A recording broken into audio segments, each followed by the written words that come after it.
So recently, as of maybe a couple of weeks ago, Zach is no longer part of On Scene in an administrative capacity or a photojournalist capacity. There was some personal business between Jeremy and Zach that, we got told one part of the story, but we're not exactly sure, or at least I'm not exactly sure what transpired between them personally. It definitely, I feel like ever since he's been out of the picture, things have been a little bit more quiet within the company. I feel like maybe morale, at least for some of the LA guys, is down. Some guys might feel like it's the right decision, some feel like it's not. But things definitely need to get fixed, or I hope they don't get worse before they get better, because at the end of the day, Zach was half of On Scene. We've got stories to tell, and when one of your main, I wouldn't say a main source, but when one of your main outlets for the company, for not publicity, but just for, professionalism and what we do is gone, it's like, well, what do we have now?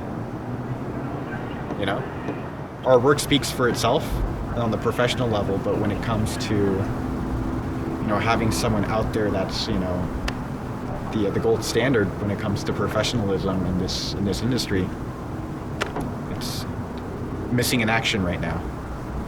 And we don't know if the prisoner of war will come back.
The team, the guys, they're so unique. Like, they're such a crazy just group of characters. And I have, to this day, so much respect for each of them on an individual basis. Like, it's really hard to explain.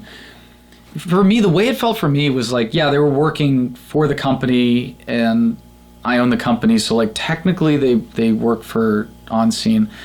But I never felt like that. I felt like we were working together and they were just friends of mine, and we would go out and do this crazy shit and have these insane adventures, and the world would talk about it. The world would talk about our adventures, and we got to talk about our adventures, and we got to hang out and do what we loved doing and make an actual difference at the end of the day. That's what I loved about it. And each one of them was so talented and so skilled in different, they each had their own like little different thing that they were like an absolute expert at. And you were just like, oh man, if I need to know about radios, I call so-and-so. And you're like, holy crap. And they just know like everything about it. That to me was something you can't buy. And some people call it family. Some people call it, camaraderie. I don't know. I know that it's something special. I know that those words get close to defining it, but it was something different. And I don't know if it's because of me, and I don't ever see myself as that. like, I didn't see myself as the glue that held that together. I thought that was just the universe. I thought that was just who we were. And then now that I'm no longer a part of it, it's actually painful to see that my poor choice and my poor decisions and trusting something and someone that didn't have my best interest in mind could lead to hardship and pain for so many people. I think that's what hurts me the most about the guys. But no, the what we had going on and who those people are and who they are to me, even to this day, they're really a special group of people. And I know that it's there. It's just crazy to see that it just doesn't, it almost like, I mean, you've described it as like it went away once I left, and I didn't think that would happen, and here we are. And I don't know what the future is going to bring, but I would love to see that again, because that was something, like with a team like that, the way that we felt and what we were doing, you can do anything. You could literally change the world, and we were trying to make it a better place, and that's all I could ever ask for. And to find people to do it with, like, that were as cool as they are, like, that's all anybody could ask for.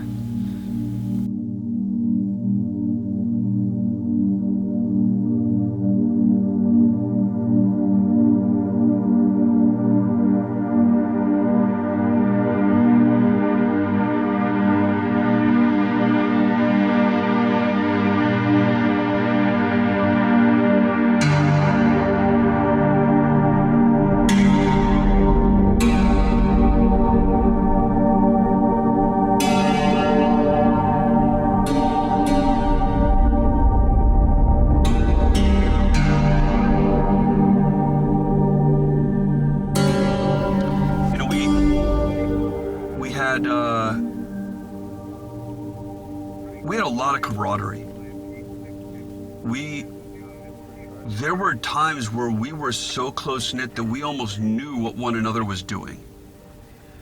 And, we had this system that worked very, very well with respect to Metro Los Angeles. And that is whoever's working Metro LA is essentially the conductor, because Southern California News would be like a full-blown symphony or a full-blown orchestra. And whoever is operating in Metro Los Angeles needed to be the person, needed to run point, needed to be the quarterback, and needed to schedule move-ups. So if they were going to be extended on a call, then they would bring whoever's in San Gabriel Valley or whoever's in San Fernando Valley or whoever's in South LA, bring them a little bit closer in so that they can extend into Metro while still covering their own areas. And it would give us added coverage.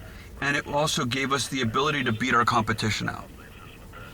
And it gave everybody their own territories, it gave everybody their own responsibilities, but it also gave everybody larger opportunity to cover Metro Los Angeles because of how busy it could get. And it regularly got so busy that we would have whoever was working in Metro on a call for an extended period of time, and you'd have somebody from outside the area running calls in Metro. So you'd have one on a static call and another person running all the others. And that teamwork was incredible. That's what put us over the edge. That's what literally separated us from the other companies. I wish that things were different. I wish that Zach was still here. I wish that Steve was still here. I wish that things were exactly the way they were when I first came on with OnScene. I mean, they had everything was locked down. Our hits were up.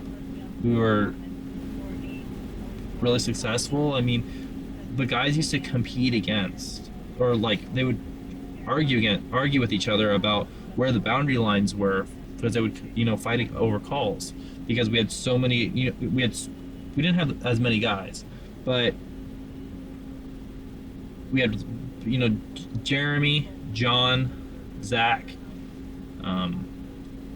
Eric, ZP.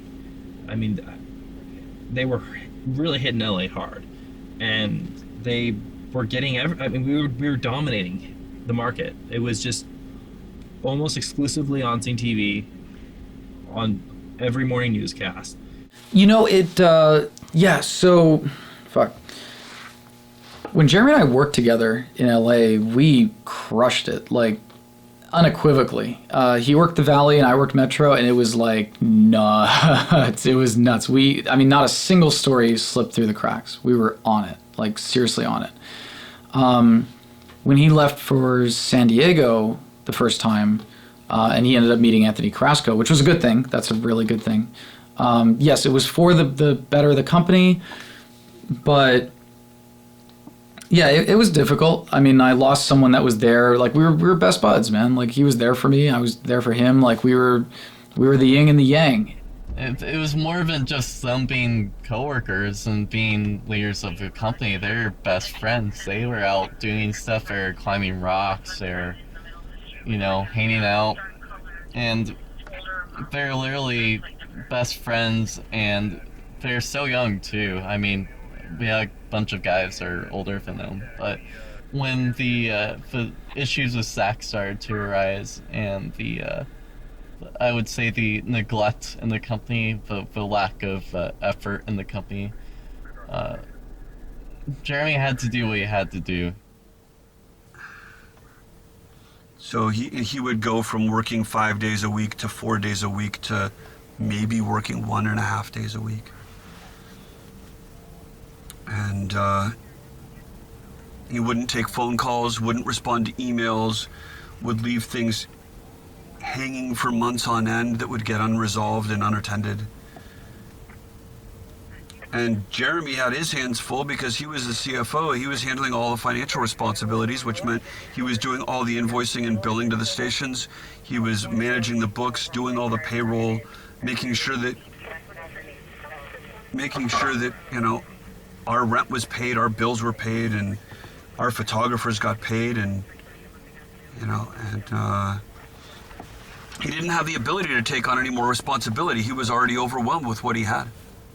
He had to step in, kind of help the company out, make sure that, because at one point the company was falling apart, and I wasn't making any money out there, and I was simply wasting my time and gas, and competition was eating me alive almost every night. And there was a point where I just did not want to work with On Scene anymore, because I felt like there was no support for me. Jeremy and Brent and Anthony had sat Zach down on a couple of different occasions and pointed out the problems that were going on and what was needed of him in order to rectify them. And Zach could make changes immediately, and he would implement changes, and everything looked great on paper, and everything looked great from the effort that we were seeing from Zach. And unfortunately, it was only a matter of time, in a very short amount of time, before the pressure was off and Zach reverted back to the same old behavior. He really still did take care of me whenever I needed help on stuff, and he was a great guy. But other people in the company didn't really see that, and I see their arguments too, and it kind of became this divide of, well, is Zach good enough to even stay with us, or is Zach gone? And the ultimate decision was, well, Zach had to depart On Scene, and it was unfortunate. I mean, I was pretty sad about it. We had a conference call with a large group of us, and Zach was unwilling to take responsibility for his behavior. He was unwilling and incapable of suffering the consequences of his actions. And it had gotten to the point where there was no possible way that we could proceed as On Scene TV with Zach as the CEO and Jeremy as the CFO. And we had to ultimately choose. And we had to choose whether, we had to choose, basically we had to pick a side. We were stuck in a situation where we had to pick which side of this we were going to back. As much as I feel like Zach didn't have the excitement for doing this job anymore, I think that he really did care about his guys. And so I think that the neglect that he had towards not keeping up with the guys and making them happy wasn't specifically towards them, but just like he wasn't in love with doing the job anymore. Like he didn't have that spark. But what sucks is that Zach used to, or when I had my fire, when I lost my car, Zach came down. He drove down from Los Angeles through like gridlock traffic because of the fires, and he came to my house and he took me to my car to see what was there. And I mean, like, Zach was a good guy. When I didn't make it to the academy, he was the first one to call me and say, Anthony, you'll always have a place here. Like, I don't think that Zach was a good manager, but I think that Zach, deep down, like, he was a good guy. I think that he had good intentions, and I don't know, it's just, I go back and forth because there's just so much about the whole situation where I feel like 1 minute I'll be like, Zach brought on all this onto himself, but on the other side of it, I'm like, Zach had this company, he built it for the past, like, all of his adult life he spent putting time and effort into this company, and now it's just gone. I mean, I don't know, I have a lot of mixed emotions about what happened, and I don't know which one really weighs it out, which way it should have gone. But I mean, I don't know, it's just hard because it's something that at the end of the day, it was something that between Zach and Jeremy, and I had to pick the person that was more consistent and the person that got back to me more and the person that I felt cared about my best interests every time that I talked to them. And that's why I went with Jeremy. Quite honestly, because he'd return my phone call.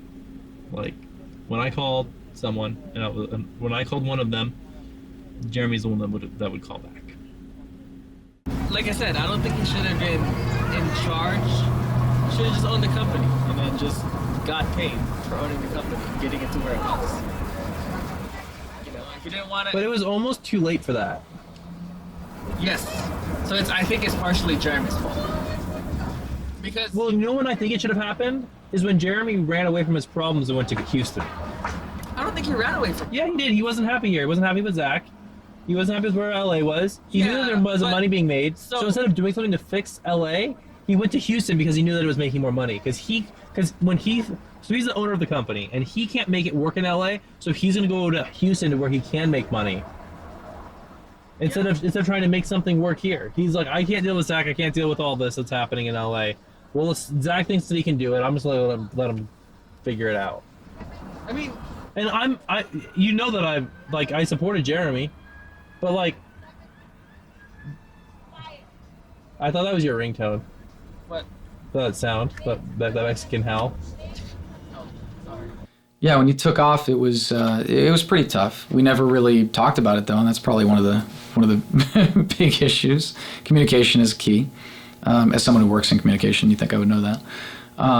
But yeah, when he left, and then he ended up going to Texas, and I did support that. I do still agree with that, supporting what he was doing, but he just kind of stopped communicating at that point.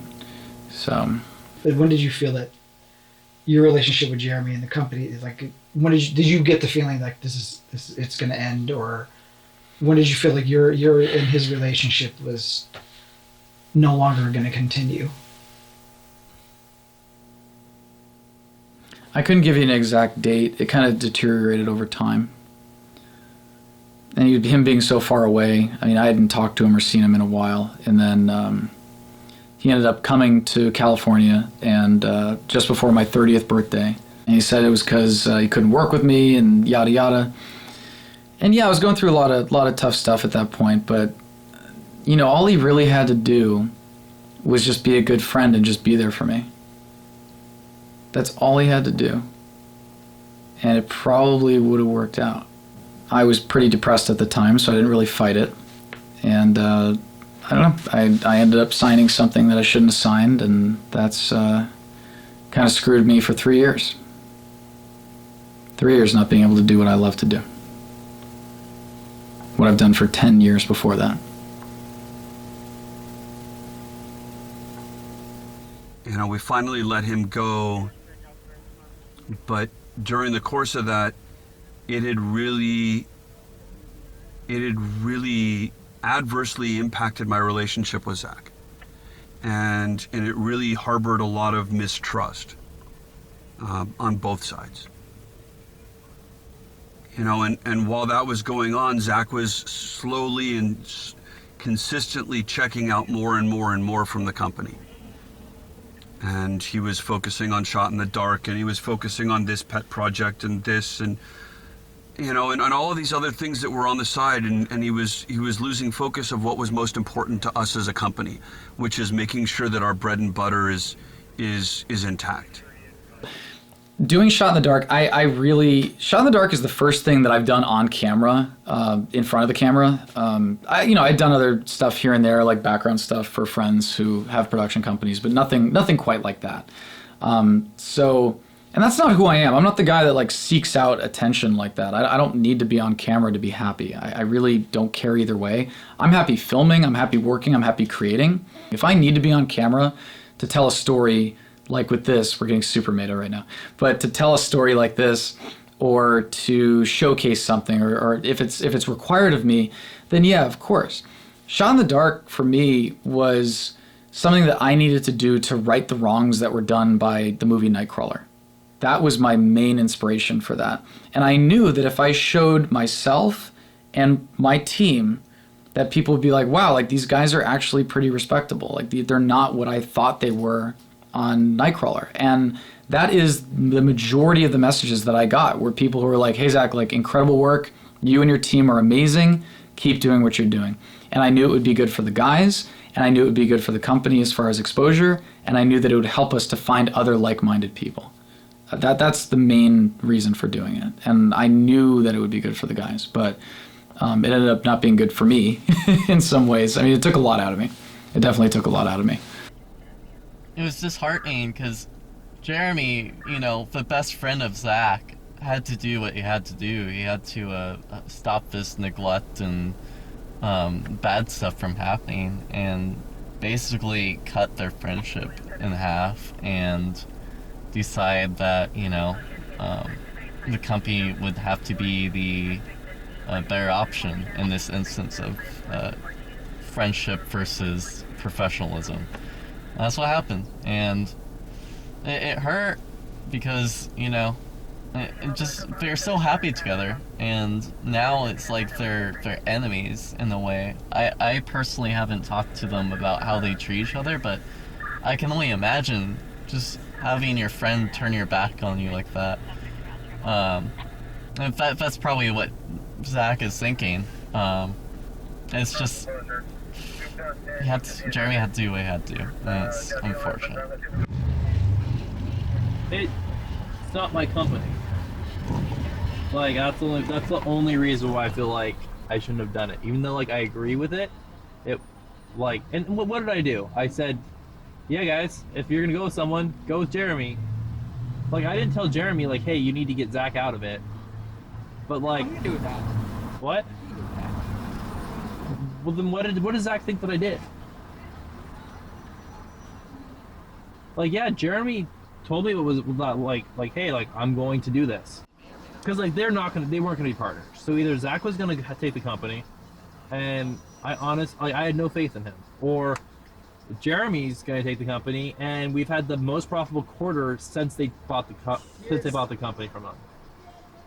I think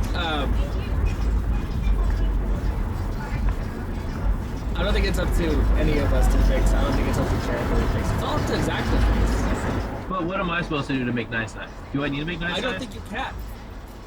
Had Zach put a little more effort into the company, I'm sure this company would have been great, and we would have been pushing in better direction, and it's just unfortunate. But what we have to do is rebuild, you know. We're at such a low point, and now we're kind of building back up to our former glory that we were about a year or 2 years ago.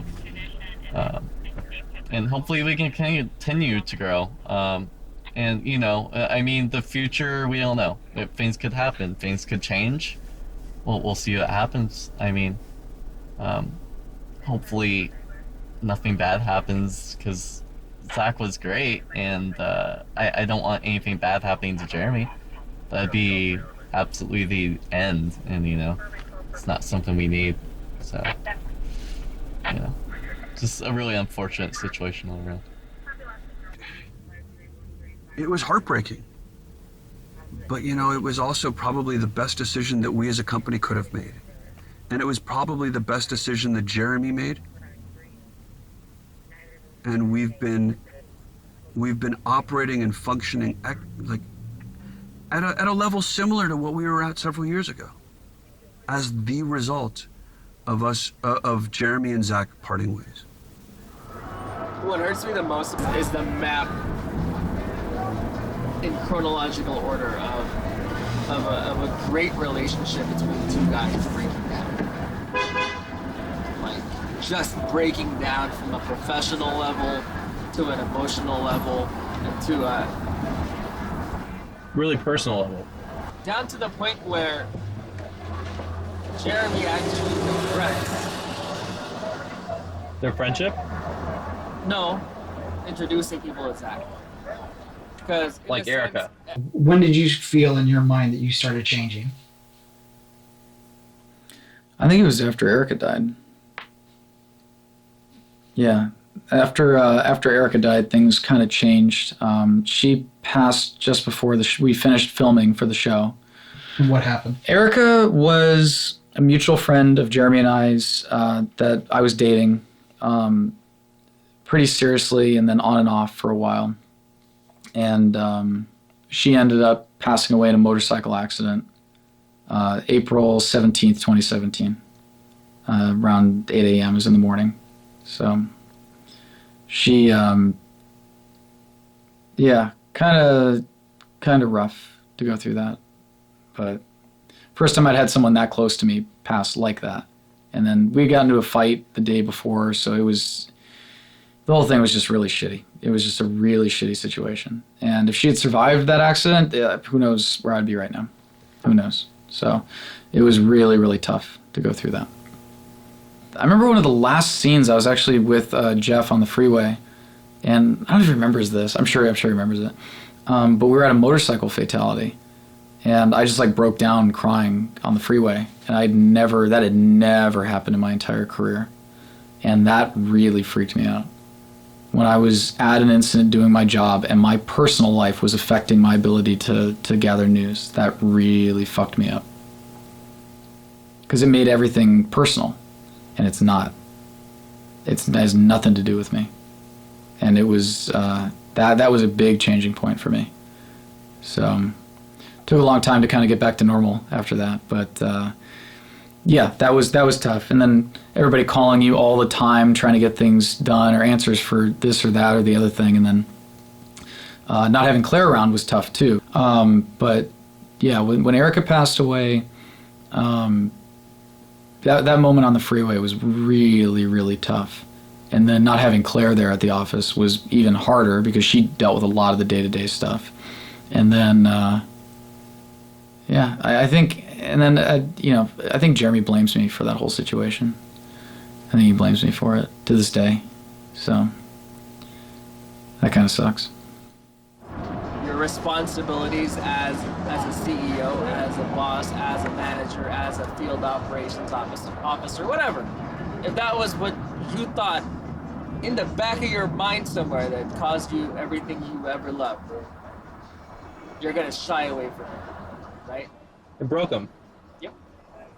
So you think that doing this job makes him resent doing this job because he was doing it so well at first that it ruined the love of his life, and now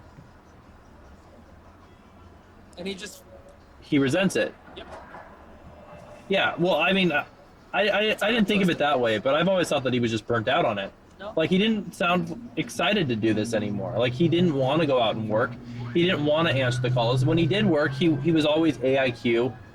Like, he never wanted to Like he obviously didn't want to do this. This is burnout. What you see in front of you right now is burnout. This is someone that's tired of not getting paid by the stations. This is someone that's tired of his stories not being seen, not even being looked at most of the time. This is burnout. What you saw was a breakdown because it affected him at every level. You know, regardless of what happened, the situation with Zach and Jeremy and the company, Zach not being a stringer in LA anymore, him leaving, whether it was his choice or not, was just a huge disservice to the industry, because with him, there's no one else like him out here. And he's one of the few veterans that just went to work and got things done. Now, unfortunately, the way I've been seeing is that the veterans are more concerned with expansion, and it's not strategic expansion. It's just, let's just get as many bodies as we can out there. Just reiterating what I said earlier, let's just get as many bodies out there with cameras with no experience, and let's put out garbage video and kill the industry. And that's what happened. At least with Zach put people in his place when they needed to be put in their place. Whether they were people in the company or not, people were afraid to work when he was out. And he's not out anymore, and now it's just a free-for-all right now, and it's completely frustrating. How did it feel to lose something that you've built? Oh man, that's I have a lot of. I go back and forth on this, and it's more so toward the later perspective. But initially, I felt like I lost 10 years of my life's work, and I was nothing, and just completely decimated. And it's not so much the money. Like, yeah, you lose money in the process, but I can always do something. You know what I mean? Like, I'm talented enough to kind of just do anything and be good at it. Losing something that I was so emotionally invested in, physically, emotionally, financially, and then to just have it just taken from you like that by somebody that you trusted, it's hard to explain that. It's really hard to explain that. But with that being said, sitting here right now, today, I wouldn't trade it for the world. I've learned so much, not just about myself, but about how people work through this whole ordeal, that I realized that I didn't lose 10 years worth of my life. I gained another 5 years of experience in that time period. That's what I realized. And I'm going to be applying that to everything I touch from this point forward. So, if anything, it's helped me be more successful in the end. Was it a lot to go through? Did it suck? Yeah, it's like getting your heart ripped out and and watching it bleed out in front of you with a knife in it. It's the worst feeling in the world. And then losing someone that you loved and cared for tremendously at the same time, and then losing someone that was your best friend and losing your company all at the same time, that's tough. That's really tough. And would I have done things differently? Yeah, there's things I would have done different that I know now today. But, if I saw him today, I'd thank him. Because it's helped me to see how much more powerful I could be. And it's helped me to understand what I can suffer through and what I can go through and still come out on the other side. And that makes me even less afraid of failure.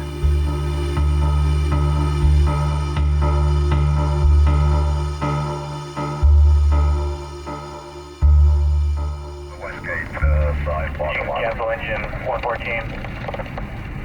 There's this fucking horse. 114, you can cancel Is that a horse? behind 111.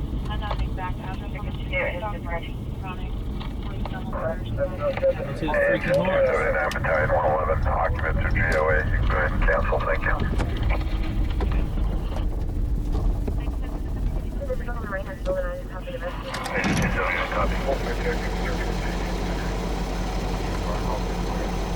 Victor 41342 to Lee Murray, Ashton Hubbard.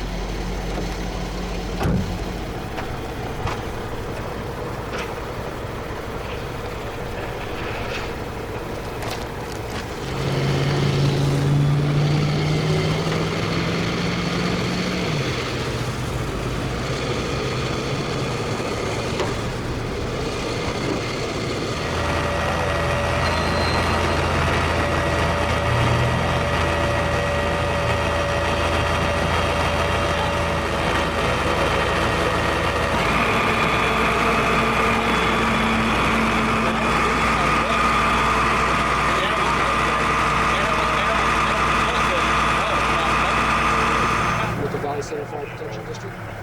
So where are we and what happened? We're here on Lilac Road in Valley Center. Approximately across the street is Hideaway Lakes. And it appeared that pickup truck going eastbound on Lilac Road struck and killed a cow that was in the road.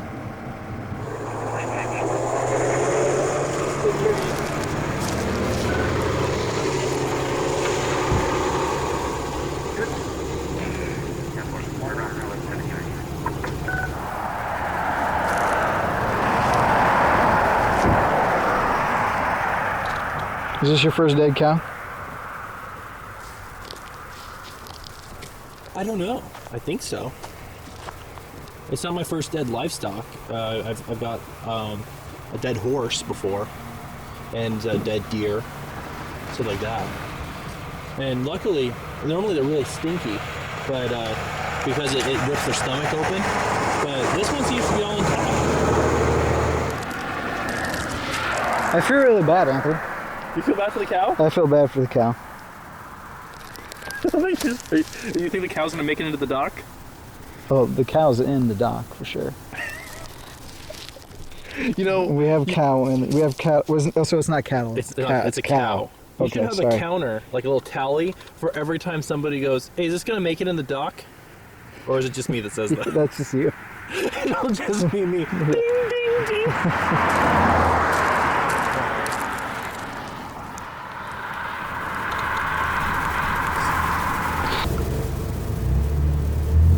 I don't want Zach to see this and be upset.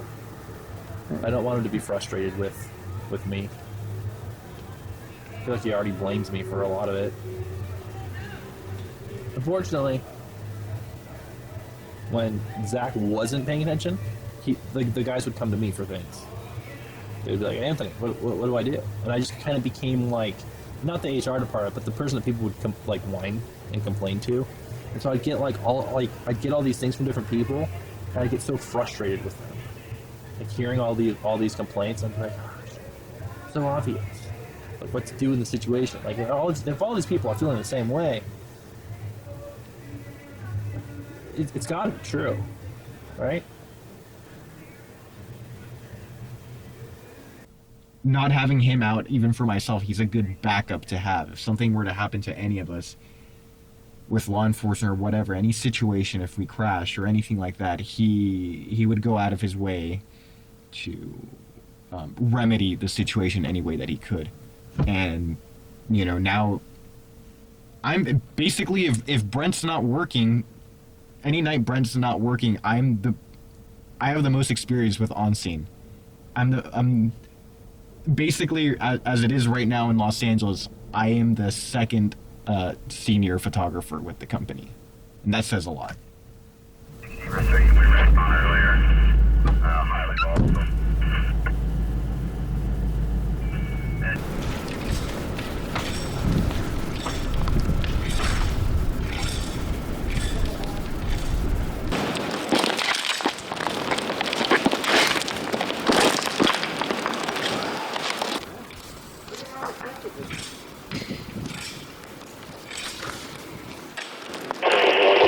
That's Channel 7 news right there.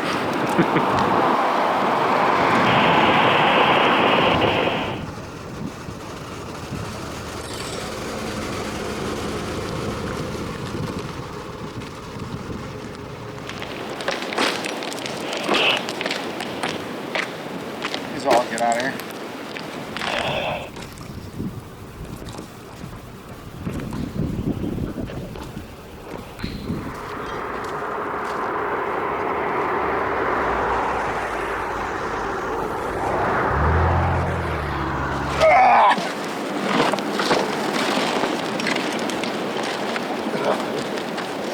God damn, getting old is hard. Like my dad was fond of saying, it ain't for pussies. Nope.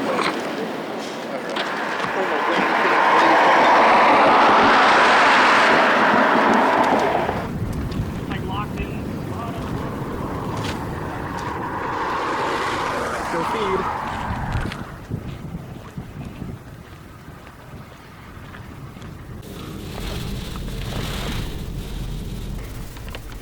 Uh, 2019. What my last video was a 2:23, and now it's March 2nd. Jesus. 3, 2, 21 MC boy 21.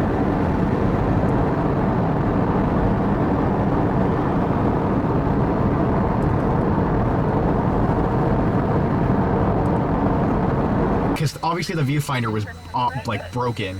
He didn't adjust the viewfinder, the nut on the inside for tension, so it's really the tilt on the viewfinder is really loose. Oh yeah, I had that issue and I had no idea how to fix it. I just dealt with it for like But 2 years. Back Bowman knows how to fix it. Who else am I gonna go turn to fix it? Are you gonna go to Zach? Or do I pay JVC to fix it?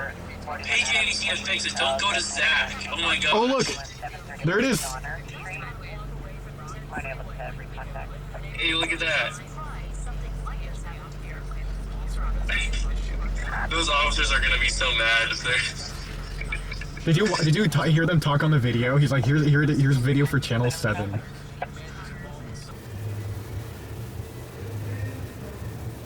You know what's weird though?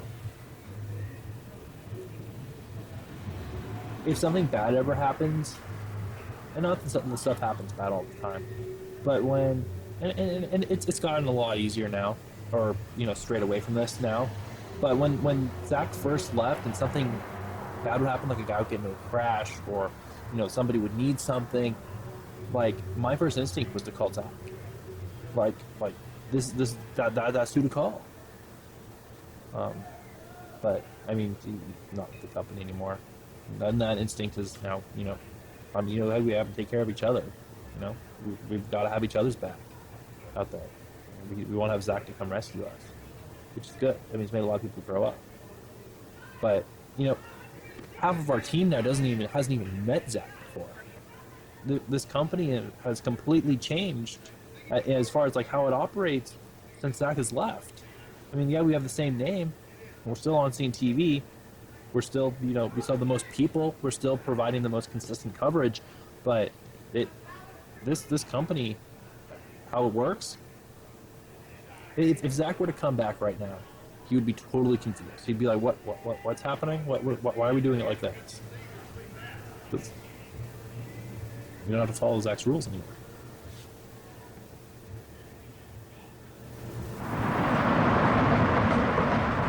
So I decided not too long ago that I was leaving. I was gonna leave. I tried to hold on as long as I could, but there's been no money in this. Basically, I've been paying the company to work. I mean, they don't have to pay for anything. It's not like they're paying for gas. I commute an hour to 90 minutes every night and spending hundreds a week in gas. And so, and for me, not being successful, not making any money, not getting any hits is like, it's like an artist who isn't fed, you know.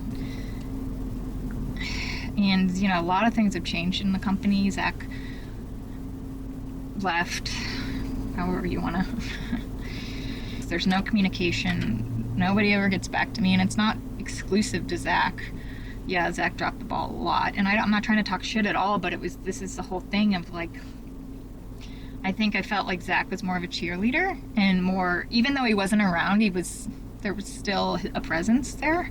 You know, she would often get frustrated, and, you know, I'd talk to her on the phone, and, you know, she would just tell me all these things, and, you know, I would nod in agreement with all the things that she's saying, because a lot of her grievances about this job are true, and I feel like she would always get screwed over the most, whether not company related, but just in general. And, you know, I feel like she got the short end of the stick a little too late, and, you know, it kind of pushed her over the edge.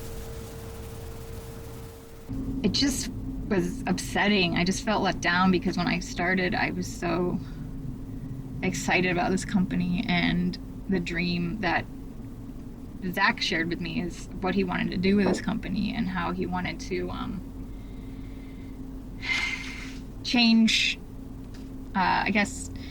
change the face of media in a way of, instead of embellishing and creating drama and fear, he wanted to tell the truth and from the perspective of the victims and the people involved. And so I was all on board. I fell in love with that mission statement, and I thought, he's the coolest guy I've ever met. And so again, shit happened, and eventually he left, and so it felt like it just feels empty. It felt empty. Yeah, I honestly, I don't blame her for leaving. If she wanted out, she got out at the perfect time, because the way the industry is going right now, it's just. I'd like to say that the golden age of first stringers in Los Angeles has. It's unfortunate, but it has come to an end. There's so many people now running around with cameras and scanners that have no idea what they're doing, no incident safety training whatsoever, and it is just killing the professionals and the profession itself. Because you have a bunch of inexperienced people running around scenes, and then it pisses the cops off, and then everyone has to get pushed back because they can't play favorites. It obviously is all about money. If I'm not making money, then I'm nobody in this company. So,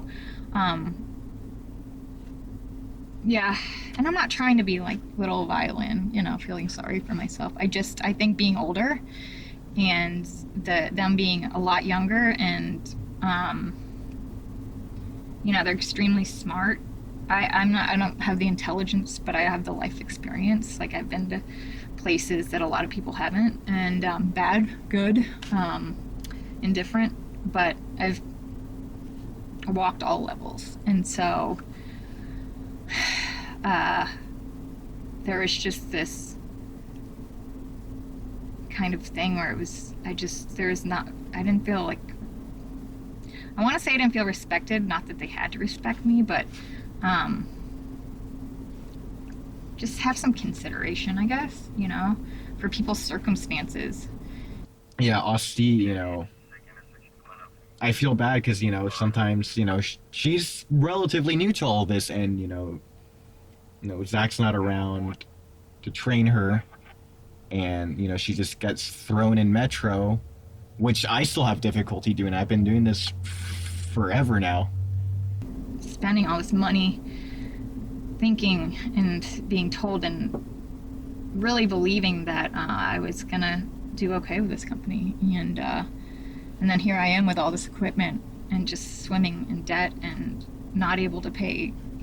My insurance got canceled and all this stuff, and it was like, and then the continued of like, what's wrong with you that you're not doing well with this company, and why aren't you showing up more? And my thing was, I kept saying is, I can't afford to show up. Like, I can't afford to drive out here. I have no fucking money.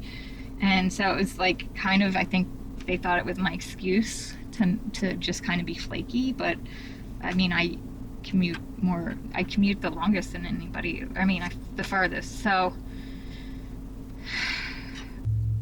she gets thrown in Metro. She's in the Valley. The radio language, if you're not from around here, you don't know where the streets are, you have to look it up on the map, and the combination of everything, and getting beat by competition, because she always got beat by competition. It's like, I don't blame her at all for leaving. I mean, at some point you need to find your out in this industry, and she got hers, and good on her. No, there's no ill feelings there. I'm actually glad she got out. There's just so much emotionally in this, and feeling like I failed, and that's why I held on so long, because I just wanted to succeed. Like, I wanted to do well, and it's and I wanted to do well for them, like the company, and it just didn't happen. 5 years ago, when we started this documentary, I saw myself going either way, either moving on to a different career, or or staying here and being on the precipice of changing careers. So I think that in the next 5 years, I hope that my plan is to not be doing this anymore. I want to have a steady job. I want to have something that's sustainable. I hope to have a career in law enforcement, but there's nothing guaranteed. So I'm widening my horizons to just something that's more sustainable. I would love to go into law enforcement. I would love to work in the community that I know, that I've worked in so far. I want to work in a city that I've grown up in. I want to give back. I want to be a part of. I want to be a part of something where I can act upon something. In this job, yeah, you can show things and you can change. You can make a change by revealing things and telling stories. But I want to be hands-on in the middle of it to be able to help someone. So I want to branch out from this. I want to do something else.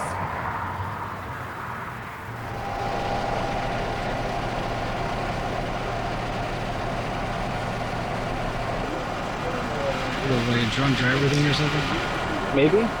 No one went to the hospital with the driver, so I mean, it's anyone's guess as to what happened.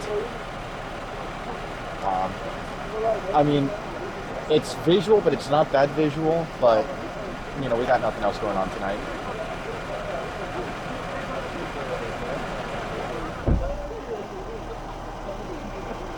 He's gonna back up.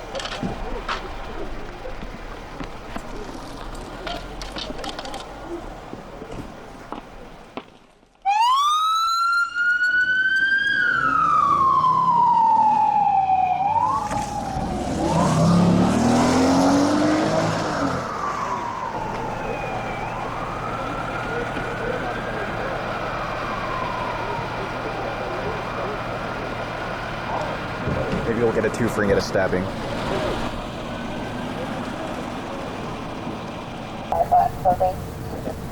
I think we talk about this like every 6 months, how cyclical this whole job is, and right now you get your high points and then you get a trough. Right now we're in a deep trough. It's probably the worst it's been ever. I just looked back at my archive for July, and I think there's maybe 5-6 stories. There was a couple of stuff that I missed during the day, but can't win them all. But July was definitely the slowest month in a very long time. It started out very strong. I had 2 big stories, the Neptune's Net stabbing, and then the 7-year-old girl shot in Port Hueneme, and it just died after that. I just needed to be busy again. I would rather be busy. I'd rather be all night going from one thing to another than just sitting in my car wondering if something's going to happen. I don't want to just sit there and be like, if I get one thing and then, if I'm there for 45 minutes or an hour, however long it's going to take for that story, or if I'm in the middle of the story and I have to run somewhere else, that's a lot more fun, and it's a lot more fun than just sitting there for 6-7 hours on end, just waiting for nothing to happen. We should be rolling up on it now.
new EMS policy for the county is that they have to do CPR for 40 minutes now before they can pronounce someone dead, so we might be here a while.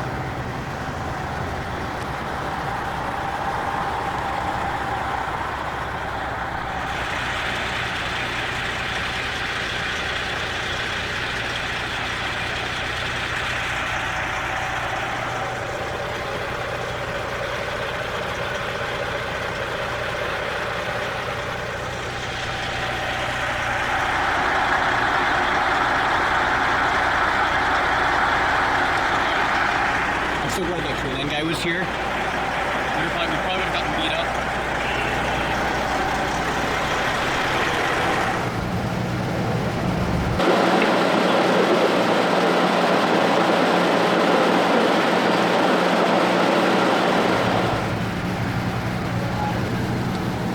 Just like that.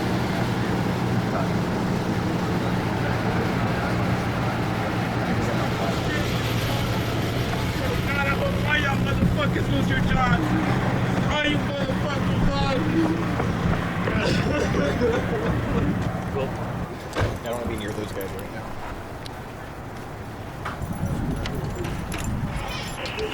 But not even an hour into the night, we have a homicide.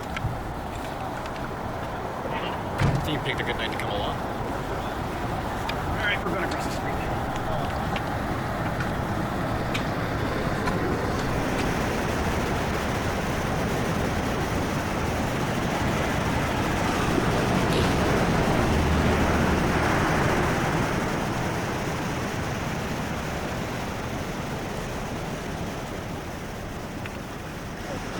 So one of the issues when rolling up the scenes like this is that all the radio traffic, the fire department was on scene, but they were staged out because obviously the crime was in progress, but they didn't know if the suspect was still on scene, if there was a weapon still on scene, so they parked out, and it looked like they were telling dispatch that there were still some belligerent subjects on scene, so they wanted to hang back. The victim wasn't getting the care that he needed. And that may or may not have contributed to his demise or his eventual demise. And so, with all that being said, I'm coming to the scene. If it's not safe for the fire department to enter the scene, then I'm not going to go in. I'm going to wait until it's clear for them, because if they're not clear to enter, then that means that law enforcement hasn't arrived yet, or they're still dealing with the belligerent people. Or if there's a suspect, if there's a guy with a gun or a knife, hell, I don't want to be there. And then not just that, but then when you get there and it's safe to go in, then you have to deal with friends and family that are upset. They may be upset, confused. They see a camera, they might get angry. So you just never know what people are capable of when they're emotional. When a loved one has just been, I guess, brutally murdered. Because this is definitely my first throat slashing in a high-profile place, so you just gotta keep your eyes open. And even once you've dealt with one guy asking who you're with, you don't want to tell him the company you work for. I'd say media or the news. Thankfully, some K9 officer was right next to me. He answered for me. He's media. He can be here. But then when you get, then the next issue is when you're away from the action. You're away from the police, the bystanders. You don't know who's there. Is the actual suspect among that crowd? And then, when I was shooting this, I had two guys walk towards me, and I don't know if they were walking towards me or they were just walking by. They came straight at me, and they just crossed in front of my camera. I don't know if those guys were going to come and do something, but, you don't want to do anything. You start something here, I'll just scream help, and, if there's 5 cops around, so you just always got to keep your eyes peeled, ears open. I think that's the expression.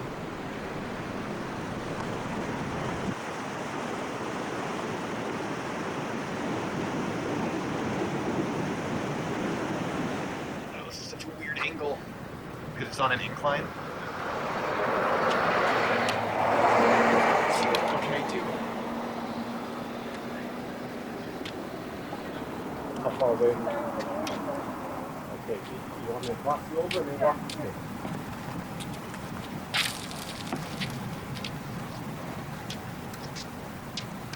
Don't be adding nothing about car related stuff, man. How you guys feel me?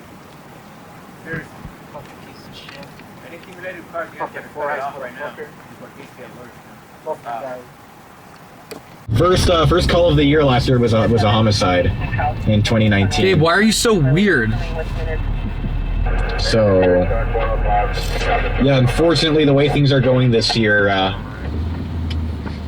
it doesn't look like it's going to be that busy this year, but summer's coming and we're going to be opening up soon. December 2018, I don't have that.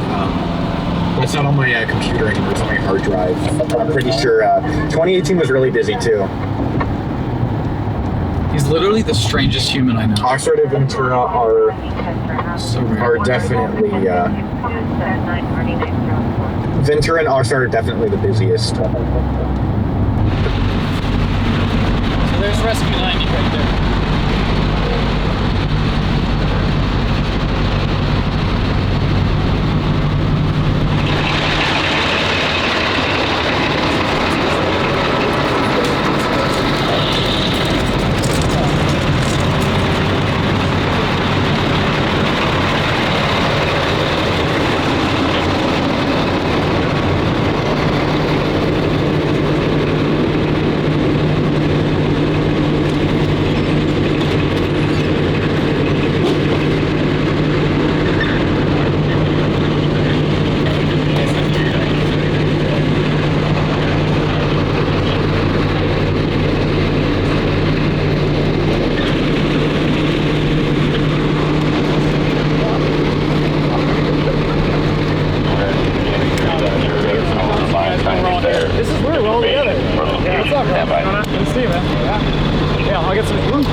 Structure fire. We got some competition. There's a competition here. But we got a couple covered times 2. We got 2 camera angles of the same load. You see that guy who was burned?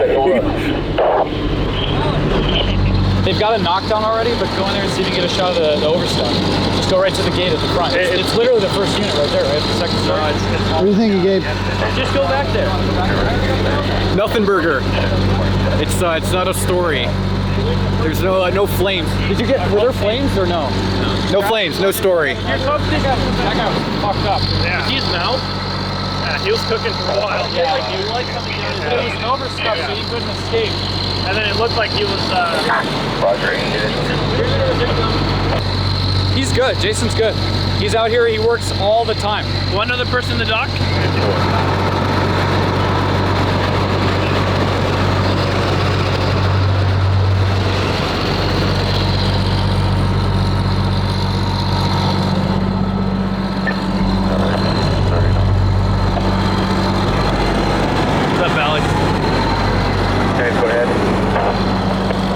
What are you thinking? It's weird seeing Zach interact with our guys. You like it? Miss it? Seeing him kind of be in charge or kind of be like, hey, you're missing this spot or you're missing something is weird because it's something that I haven't experienced in 2 years. It's just kind of weird.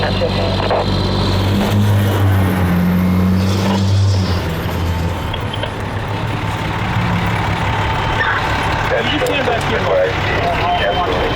Hold RA, then Roger. Yeah, they're starting to overhaul. EMS 50, you can just continue. See how Anthony was talking to this guy right here? Like that's important. It doesn't seem that important, but that's a huge difference. That is a huge difference. Watch out. Oh.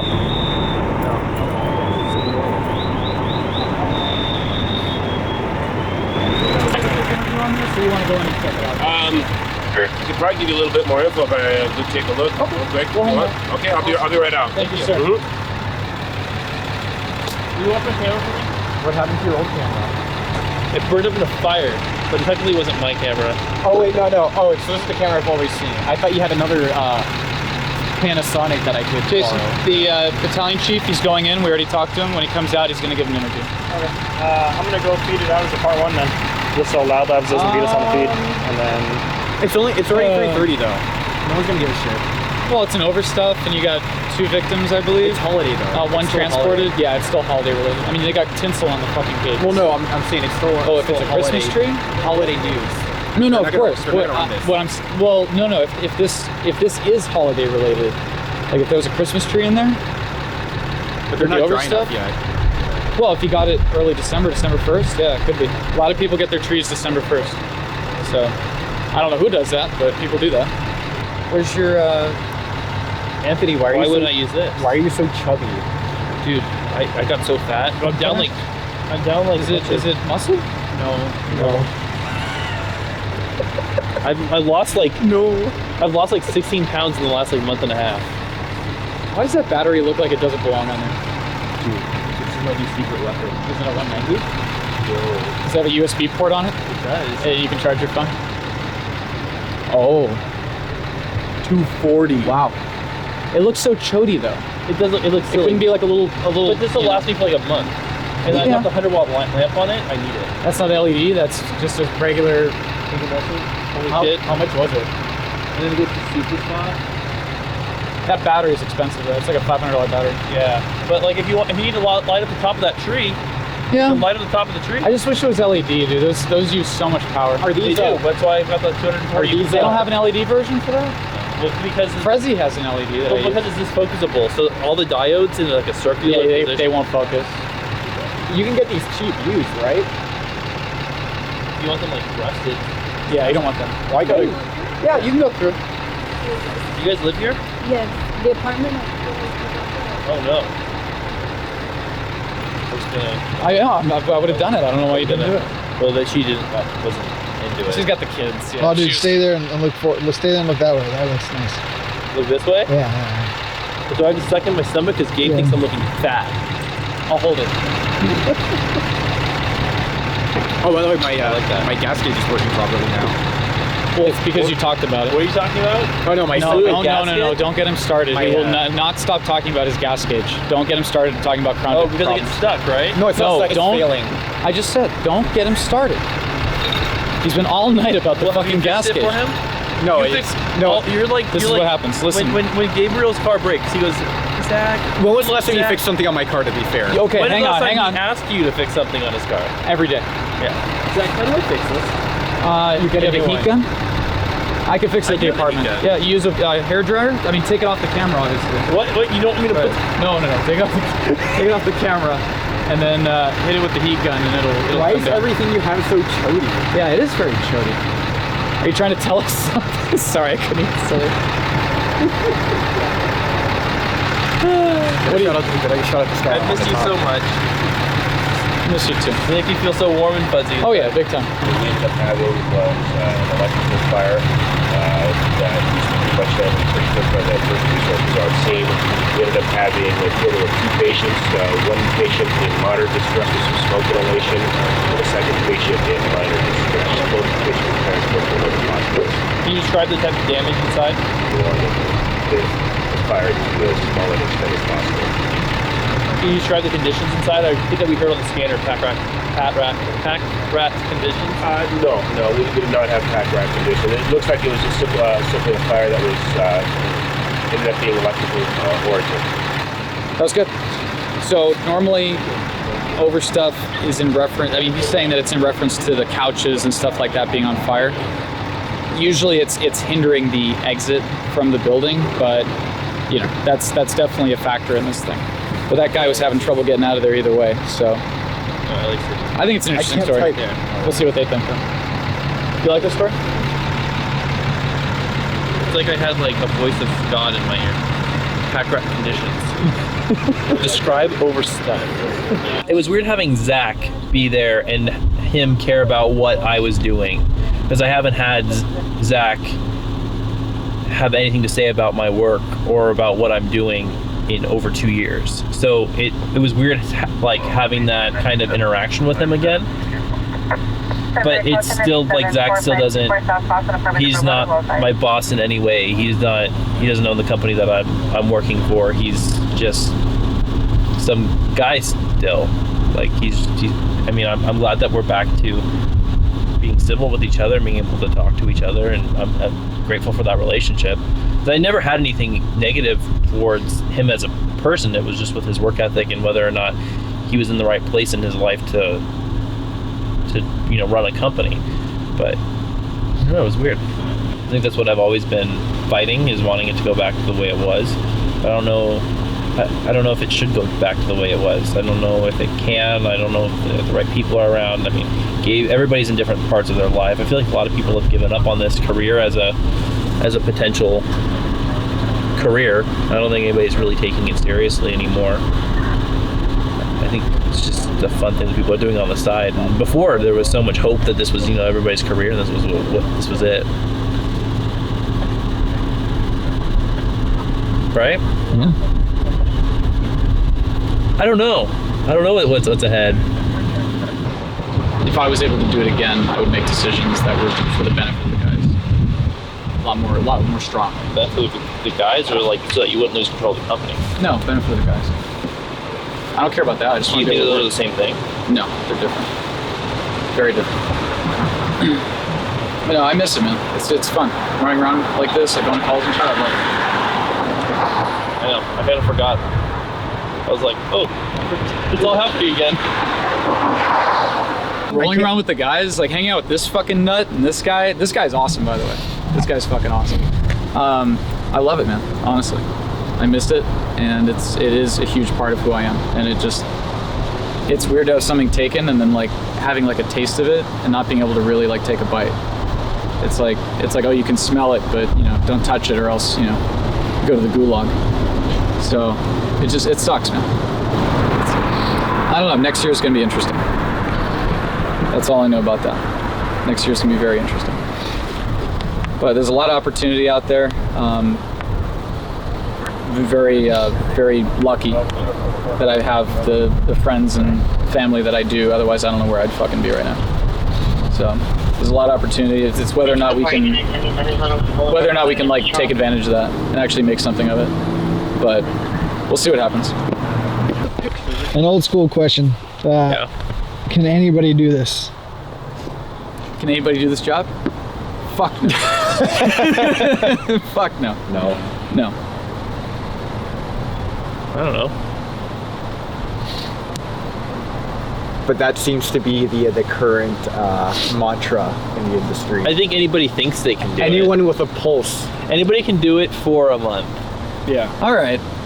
I'll go with a lot of the people that have popped up have slowly fallen off, right? Yeah.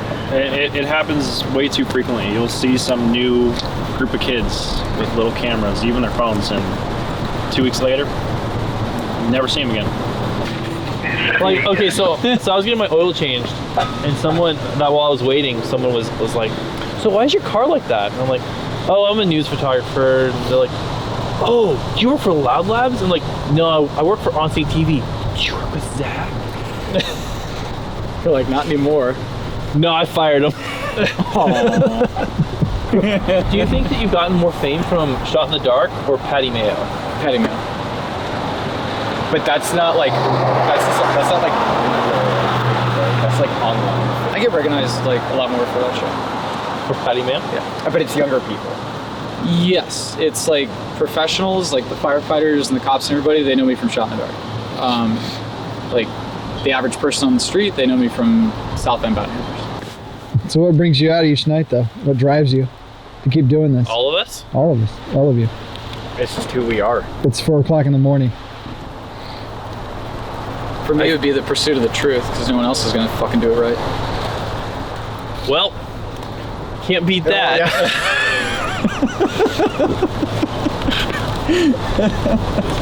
This pursuit of the truth. This industry presents you with new opportunities every single day, and you'll never get tired of that.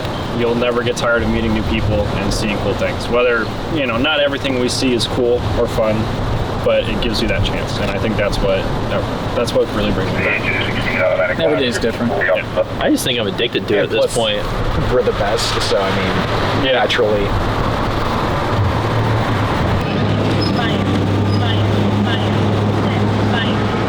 Bye. Well, good to see you. Night. You guys feel like you put that side of the business out of business? No, not at all. I mean, that's the goal, though. So why are you so opposite? I don't think we put the stations out of business. Would I like to? Absolutely. But I don't think with the platform and going directly and having a fucking news network, that's the goal, is to go after those guys. we will never come close to taking a company like that out of business. And it's sad because the companies will go through our stuff, pick and choose, look at our information that we work hard to get, and then just waltz in and be like, hey guys, how's it going? Great, thanks. And they're one of them. I would agree with that 100%. I'm just kidding, we'll talk later. Great. You want to hug me? Look, another one. Oh wait, no, it's the same one. Are you gonna give me a hug? He's trying again. Hey Anthony, if you want to go... I feel like you're the most awkwardest hugger. He's so weird, don't touch him, he's weird, he's got rabies or something. Well, I was worried about like touching him wrong and him being like, oh, you messed up the Velcro. What are you doing? Did you see that? I've never seen him move that fast in my life. Holy crap. So we're in Ventura meeting up with Gabe, who now has a blue Crown Vic, because he was jealous of mine.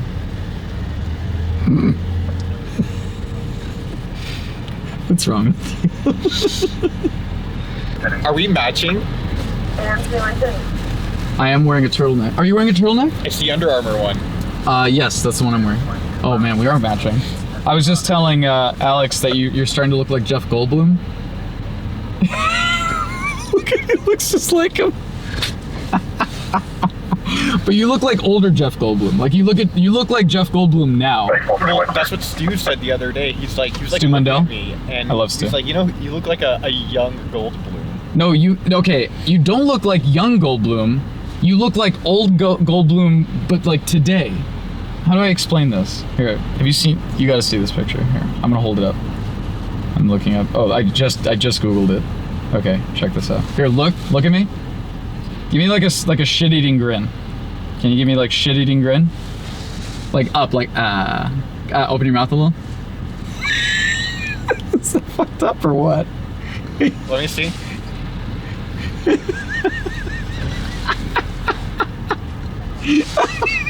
It's too much, dude. Oh shit. Alright, I'm gonna get some Starbucks. They're closed. You have to go through the drive-thru. Do you want anything? I already got some. What'd you get? Iced coffee. Just not a With caramel cream. with and cream? 5 pumps of classic. So, what is that? 5? It's one more. Wait, 5 pumps. And how big was the cup? It's a grande. Show me. I threw it away. How big is a grande? Show me with your hands. Just show me how big I don't know how big a grande is. Show me with your hands how big a grande. 4 pumps is the standard. I get 1 extra. Okay, sounds good. I'm gonna get a pumpkin spice something. Fuck. I think he's the weirdest human being I know. I'm pretty sure. Like he's the best. Like Gabe's the best, but he's definitely like Jeff Goldblum's pretty weird, but Jeff Goldblum doesn't have shit on Gabe. I'll tell you right. Like, that fool's fucking bizarre. For real. You've been riding with him, so you know what's up. All right, what do you want? You got like stickers and shit. Sorry, we're all out. What do you want? Camera, what do you like I'm asking them. What do you guys want? Green tea, iced green tea. Green tea? Oh, I love that. The blended one though? Yeah. The matcha? Yeah. Yeah, oh, I love that. Starbucks, what can we get you? Hey boss, can I get 2 of the matcha blended green tea? You know what I'm talking about. One more time? So I wonder if they're gonna see the car and be like, wait a minute, aren't you the... You're not Gabe. Jeff Goldblum usually comes in with a pterodactyl behind him. He looked in, he's like, it's for a cop. It's like for Super Troopers. Can I get a large cola? It's for a cop. Like, oh shit, extra spit. No sir, we're not the police, we are crime scene photographers. I'm an ex-crime scene photographer. I'm just a wannabe now. I just go to scenes to look at things. Oh man, how depressing is that, huh? So I gotta say though, it's I'm gonna tell them we're filming Cops. Is that okay?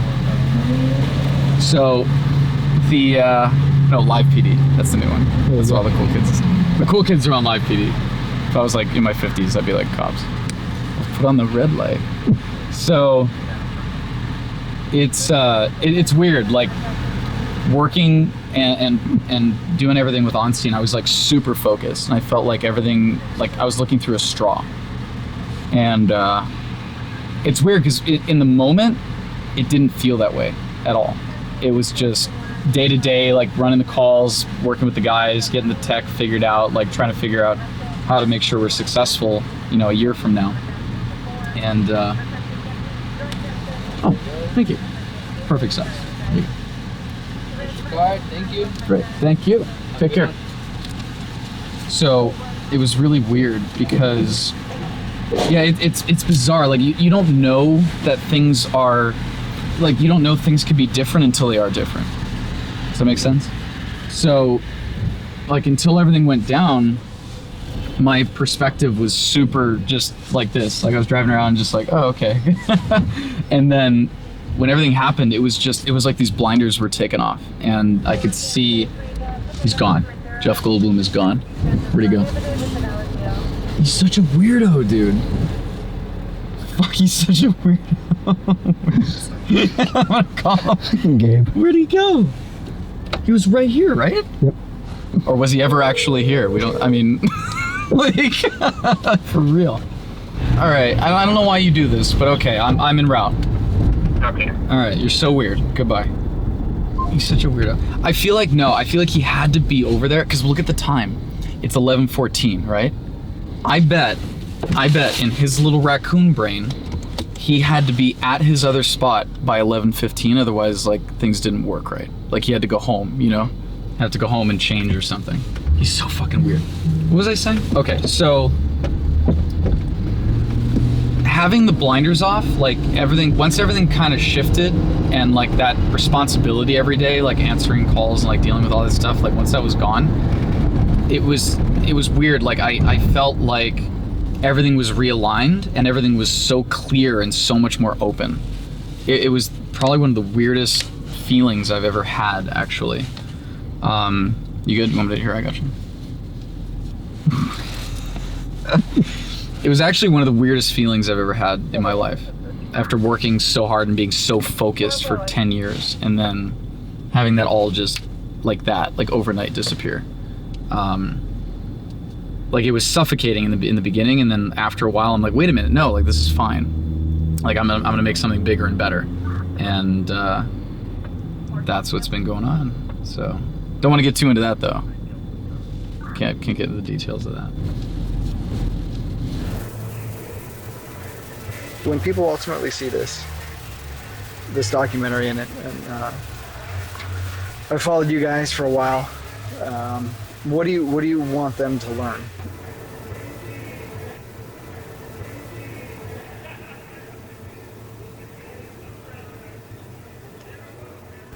I hope that this documentary makes people not want to do this. This job is exciting, you have a lot of freedom, but it's full of stress, and not like the normal, like, oh, I know I gotta get to this crash, not the getting there and getting back and dealing with it, but like financially, am I gonna be able to make ends meet? Am I gonna be able to beat out my competition? I just put all this effort into something. Is anybody gonna use my footage? Am I doing all this for nothing? And then there's like the stress of are you gonna get your stuff, ruined, stolen, damaged, burned? I mean, there's so much that could happen. This is a really frustrating career, and it takes someone that's really stubborn and has really strong drive to keep going. It's not an easy job. It's not a fun job. It has fun moments. It has really exciting moments. It has really high highs and some really frustrating, sad lows. If you can't find something every night to keep you motivated and stay positive when everything else is falling around you, like you're not going to be successful in doing this. And that takes a lot. It takes a lot out of you.